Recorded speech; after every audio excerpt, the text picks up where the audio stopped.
తెలంగాణ అసెంబ్లీలో విద్యుత్ మీటర్లపై వాడివేడిగా మాటల యుద్ధం కొనసాగింది. గతంలో మీరే ఒప్పందాలు చేసుకున్నారని కాంగ్రెస్ అంటుంటే మీరు చెబుతున్నవి ఎప్పటి మాటలంటూ కౌంటర్ ఇచ్చారు బీఆర్ఎస్ నేతలు.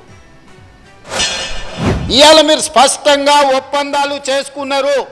నరేంద్ర మోడీ గారు మీరు కలిసి 2017 జనవరి 4 నాడు సంతకాలు పెట్టినరు. ఇయాల ఈ ఒప్పందం ప్రకారం తెలంగాణ రాష్ట్ర ప్రభుత్వం ఈ ఒప్పందాలను ఒకవేళ అమలు చేయకపోతే, ఈ స్మార్ట్ మీటర్స్ బిగించకపోతే ఈ అగ్రిమెంట్ను ఉల్లంఘించడమని కేంద్ర ప్రభుత్వము డిస్కామ్ల మీద చర్యలు తీసుకునే అవకాశం ఉంది. ఇప్పుడు మెడ మీద కత్తి వేలాడుతుంది.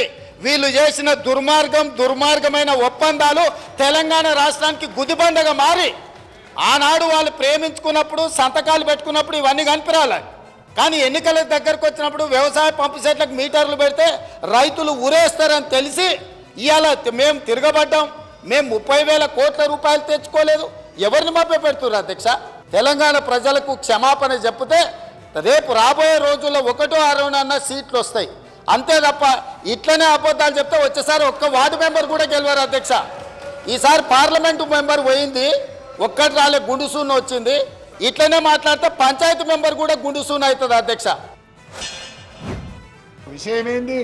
మేము రైతులకు మీటర్లు పెట్టకుండా మేము స్పష్టంగా 30,000 కోట్లు వదులుకున్నాం.